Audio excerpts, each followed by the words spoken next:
अस्सलाम वालेकुम, मैं हूं समर अब्बास। आप देख रहे हैं ऑफ एयर। नाज़रीन, आज हम तीन अहम इश्यूज पर बात करेंगे। पहला इशू है मुल्क की मईशत, जो कि $3.7 अरब पे पाकिस्तान के रिजर्व्स पहुंच चुके हैं। हमारे जो ज़र मुबादला के ज़खायर हैं, ऐसे में हमने दहशतगर्दी के खिलाफ ऑपरेशन भी हमें करना पड़ सकता है। और इम्पॉर्टेंट मामला ये भी है, खबर कि पाकिस्तान के अंदर फरवरी के दूसरे हफ्ते से ऑनवर्ड पेट्रोल और डीजल का शदीद बहरान आ सकता है। इसकी वजह क्या है, आपके साथ तफसीलात शेयर करेंगे। और नाज़रीन, हम बात करेंगे मुल्क की अदालतों के हवाले से कि जहां बड़े इंपॉर्टेंट इस वक्त केसेस आ रहे हैं। एक तो पीटीआई की तरफ से मोहसिन नकवी के खिलाफ जो पटिशन थी और राजा रियाज के खिलाफ, वो उसकी वर्डिंग को जो है नामुनासिब करार दे के सुप्रीम कोर्ट ऑफ पाकिस्तान ने वो दरखास्त रद्द कर दी है, वापस कर दिया एतराज़ लगा के। नंबर 2, नाज़रीन, अदालत ने ये भी किया है कि जो इमरान खान के खिलाफ जो फॉरेन फंडिंग का मामला था, उसमें 10 तारीख को उन्हें बुला लिया और कहा है कि अब किसी किस्म का सेहत का बहाना जो है वो काबिल कबूल नहीं होगा। उनकी ज़मानत का ये मामला था। ये बड़ा इंपॉर्टेंट मामला है। इस पर भी हम बात करेंगे कि 10 फरवरी को फिर क्या हो सकता है, क्या इमरान खान की गिरफ्तारी हो सकती है। और तोशाखाना पे भी 7 तारीख को फर्द जुर्म आयद होनी है इमरान खान के ऊपर। बड़े इंटरेस्टिंग, ये बड़े इंपॉर्टेंट केसेस हैं। पहले बात करते हैं ज़रा जो हमारी मुआशी सूरत हाल है, उसी के साथ जुड़ी हमारी नेशनल सिक्योरिटी की सिचुएशन भी है। तो जो मुआशी सूरत हाल है वो आप सबके सामने है कि किस तरह से पाकिस्तान के ज़र मुबादला के ज़खायर बड़ी तेज़ी के साथ गिर रहे हैं। भारत के $500 से ज़ायद ज़खायर हैं, जबकि पाकिस्तान जो कि साथ ही बना था भारत के, हमारे $3.7 अरब पे ज़खायर गिरते गिरते पहुँच चुके हैं। बांग्लादेश के $40 बिलियन से ज़्यादा हैं। लेकिन जो $3.7 बिलियन के ज़खायर हैं, ये सिर्फ 3 हफ्ते से भी कम की इंपोर्ट यानी दरामद का पाकिस्तान के पास जो है वो ज़खायर रह गए हैं। 3 हफ्ते से ज़ायद हम कोई चीज़ इंपोर्ट नहीं कर सकते। अब सबसे बड़ा इशू जो आ रहा है पाकिस्तान को, एक तो जो ऑयल की इंपोर्ट्स हैं उस पर पाकिस्तान को बड़ा चैलेंज आ रहा है कि एलसीज चूँकि खुल नहीं रही और 15 फरवरी तक का पाकिस्तान के पास एबंडेंट स्टॉक्स मौजूद हैं फ्यूल के। लेकिन 15 फरवरी से ऑनवर्ड पाकिस्तान के अंदर पेट्रोल और डीजल का शदीद बहरान आने वाला है अगर पाकिस्तान के अंदर एलसीज ना खोली गई ऑयल इंपोर्ट के लिए। चूँकि जो ऑयल कंपनीज एडवाइजरी काउंसिल है उसने मिनिस्ट्री ऑफ पेट्रोलियम को ये आगाह कर दिया है कि अगर एलसीज नहीं खुलती तो फिर पाकिस्तान के अंदर फरवरी के वस्त से एक शदीद किस्म का मुल्क के अंदर पेट्रोल का बहरान आने वाला है। पीएसओ कह रहा है कि अबंडेंट स्टॉक्स हैं, कोई बहरान नहीं आएगा। बड़े तवातर से बड़े स्मूथली पाकिस्तान के अंदर जो ऑयल की इंपोर्ट का सिलसिला है वो जारी है। लेकिन ये ख़तरा जो है ऑयल कंपनीज एडवाइजरी काउंसिल की तरफ से ये बता दिया गया है कि पाकिस्तान के अंदर मिड फरवरी से आगे बहरान आने वाला है। दूसरा जो बड़ा चैलेंज है नाज़रीन इस मुआशी सूरत हाल का, वो ये है कि हमने दहशतगर्दी के ख़िलाफ़ ऑपरेशन हमें मुमकिन तौर पर करना पड़ेगा। क्योंकि पेशावर के सानहे के बाद आज कोर कमांडर्स कॉन्फ्रेंस हुई जिसमें दहशतगर्दी को कुचलने की बात हुई, अज़्म का इजहार किया गया और किसी किस्म की नरमी नहीं बरती जाएगी। किसी भी दहशतगर्द ग्रुप के साथ सख्त एक्शन लिया जाएगा। तो वो कैसे लेंगे? ऑब्वियसली हमें एक मिलिट्री ऑपरेशन मुल्क के अंदर करना पड़ सकता है एक और आज ही नेक्टा की रिपोर्ट भी सामने आई है जिसमें यह बताया गया है कि जो हमारे साबिका जो हमारा फाटा है यानी जो कबायली अजला हैं जो कि मर्ज हुए खैबर पख्तूनख्वा के अंदर, वहाँ पर दहशतगर्दों का जो नेटवर्क है वो मुनज़्ज़म होता जा रहा है। उनके पास जदीद असलहा है जो अमेरिका और नेटो छोड़ कर गई अफगानिस्तान के अंदर। दहशतगर्द उस जदीद असलहे के साथ लैस है और इनका नेटवर्क जो है वो साबिक फाटा के अंदर बहुत ज़्यादा जान पकड़ रहा है, बहुत स्ट्रॉन्ग हो रहा है, जो कि पाकिस्तान के लिए बहुत बड़ी सिक्योरिटी थ्रेट है। शायद उसे दोबारा से क्रश करने के लिए हमें एक ऑपरेशन फिर से लॉन्च करना पड़ सकता है।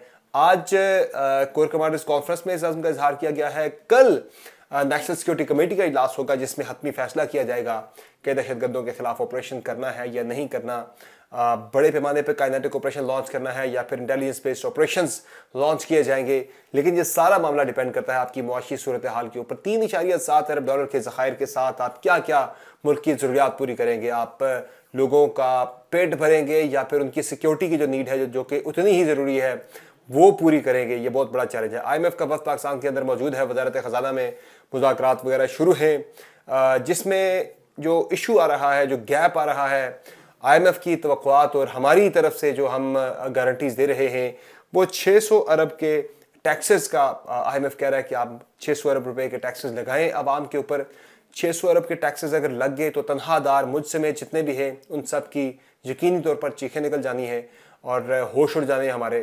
जो इसहाक डार साहब कह रहे हैं वो कह रहे हैं 200 अरब के टैक्सेस हम लगा देते हैं, बाकी जो गैप है वो हम फिल करते हैं सूबों से सरप्लस हम जो है टैक्सेस कलेक्शन मांग लेंगे, सरप्लस हम उनसे मांग लेंगे सूबों से, किसी तरह करके हम मैनेज करेंगे, हम इसकी एडजस्टमेंट ऐसी करेंगे कि फिस्कल एडजस्टमेंट के हमें मजीद टैक्सेस आवाम के ऊपर नहीं लगाने पड़ेंगे। क्योंकि ज़ाहिर इलेक्शन ईयर है, इलेक्शन में जाना है PMLN को, उसमें वो मजीद टैक्सेस लगाने के मुतहम्मल नहीं हो सकते। ऑलरेडी पेट्रोल जितना बढ़ाया है 300 पे जाना है पेट्रोल, डॉलर की ब्रेक जाके 300 के ऊपर ही लगनी है, फिर बिजली की कीमतों में इजाफा, गैस की कीमतों में इजाफा, इस सारे कुछ के साथ तो मुझे बड़ा सूरत हाल बड़ी वरिंग लग रही है पाकिस्तानी अवाम के लिए भी और गवर्नमेंट के लिए, चूँकि गवर्नमेंट ने इंतखाबात में जाना है साल के आखिर पे।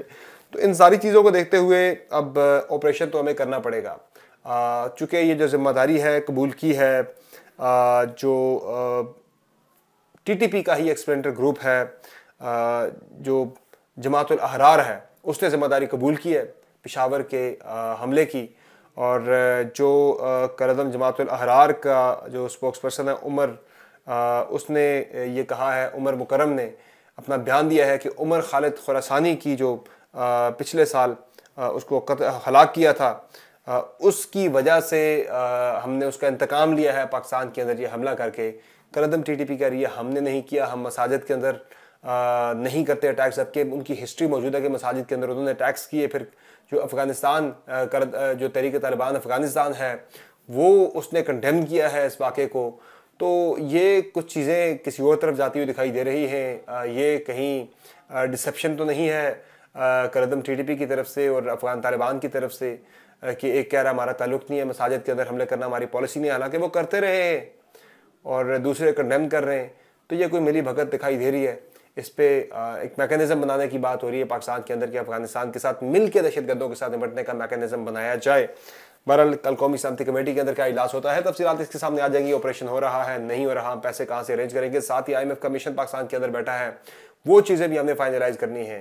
दहशतगर्दों का नेटवर्क स्ट्रॉन्गेस्ट होता जा रहा है हमारे साबिका कबायली अजला के अंदर, साबिका फाटा के अंदर, उसे कैसे क्रश करना है, ये बड़ी चैलेंजिंग सूरत हाल पाकिस्तान के लिए बनी हुई है। और इसके अलावा नाज़रीन पॉलिटिकल साइड को अगर हम देखें तो पॉलिटिकल साइड पे एक तो पाकिस्तान तहरीक इंसाफ की जो पिटिशन थी मोहसिन नकवी के खिलाफ और राजा रियाज के खिलाफ, उसमें जो जुबान इस्तेमाल की गई है, जो वर्डिंग है, वो बड़ी हार्श उसे डिक्लेयर करते हुए, हार्श करार देते हुए सुप्रीम कोर्ट ऑफ पाकिस्तान ने उस पर एतराज़ लगाकर वापस कर दी है। अब दूसरी तरफ इमरान खान के खिलाफ जो पिटिशन थी उस पर जो प्रोसीडिंग चल रही थी फॉरेन फंडिंग केस में, उसमें 10 तारीख को इमरान खान को बुलाया गया है कि वो हाजिर हों हर सूरत में। इस मरतबा हाजिरी से इस्तिस्ना नहीं दिया जाएगा सेहत की बुनियाद पर या सेहत का बहाना करके। तो अगर नहीं होती तो फिर गिरफ्तारी अमल में लाई जा सकती है। तो एक तरफ शहबाज शरीफ साहब जो हैं आज कह रहे थे, ज़ाहिर ये सारा कुछ जो हो रहा है गिरफ्तारी के लिए ही इमरान खान के सारा बिल्डअप हो रहा है। एक तरफ इमरान खान की गिरफ्तारी के लिए बिल्डअप हो रहा है, दूसरी तरफ शहबाज शरीफ साहब आज ये कह रहे थे कि ये जो दहशतगर्दी की सूरत हाल है कौमी सलामती की, और जो हमने इंतहा पसंदी के खिलाफ जंग लड़नी है, इसे शिकस्त देनी है, हम सब को वक्ती तौर पर सियासी इख्तलाफात को भूल कर हमें एक साथ बैठना होगा। तो वो एक तरफ बैठने की बात भी कर रहे हैं, दूसरी तरफ कार्रवाइयाँ भी जारी हैं इंतकामी। तो इसमें मुझे कुछ होता हुआ प्रोग्रेस कोई ऐसी नज़र नहीं आ रही कि गवर्नमेंट और PTI के दरमियान कोई ऐसी हम आहंगी पैदा हो सके। हालांकि होनी चाहिए आइडियली।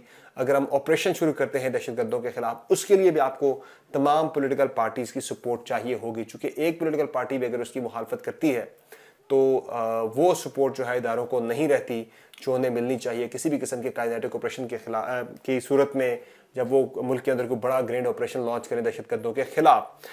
अब नाज़रीन एक ट्रेंड चल रहा है ट्विटर पर DGISI के ख़िलाफ़ तहरीक इंसाफ के ज़्यादातर लोग जो हैं ट्वीट्स में हिस्सा ले रहे हैं। ये बड़ी अनफॉर्चुनेट चीज़ है। आपके जो भी इख्तलाफात हैं वो ज़रूर रहने चाहिए, लेकिन ये मामला कहीं और जाता हुआ हमें दिखाई दे रहा है। ये बड़ी ख़तरनाक सूरत हाल इख्तियार कर रही है। ये लड़ाई हम दहशतगर्दों के ख़िलाफ़ तो लड़ ही रहे, लेकिन इंटरनली जो PTI वर्सेस द इंस्टीट्यूशन जो चल रही है लड़ाई, ये भी एक ख़तरनाक सूरत इख्तियार करती जा रही है। इससे मुझे नहीं लगता तहरीक इंसाफ को कुछ फ़ायदा हो सके, ताहम नुकसान जो हैं वो हो सकते हैं। तहरीक इंसाफ को ये कॉन्फिडेंस है कि लोग हमारे साथ हैं, अवाम हमारे साथ हैं, हमारा कोई कुछ नहीं बिगाड़ सकता। बिगाड़ने वाले माजी में भी बिगाड़ते आए हैं, किसी ने उनका कुछ नहीं बिगाड़ा। तो इसलिए मेरे ख्याल से थोड़ा सा ज़रा एहतियात से काम लेना चाहिए। अपनी पॉलिटिकल स्ट्रैटेजी जो है उसे बहुत सोच समझ के बनाना चाहिए। नैरेटिव जो भी आप बनाते हैं बड़ा सोच समझ के बनाना चाहिए कि आपके लिए क्या सूटेबल है, मुल्क के लिए क्या सूटेबल है। जज्बात जो हैं वो मेरे ख्याल से उनके ऊपर अमलियत पसंदी को और अक्ल व फ़हम को ज़्यादा हावी आना चाहिए। इसी के साथ आज की इस वीडियो में इतना ही। कल इंशाल्लाह मज़ीद डिटेल्स लेकर आपकी खिदमत में हाजिर होंगे। फिल वक्त समर बात को इजाज़त दीजिए। खुदा हाफिज़।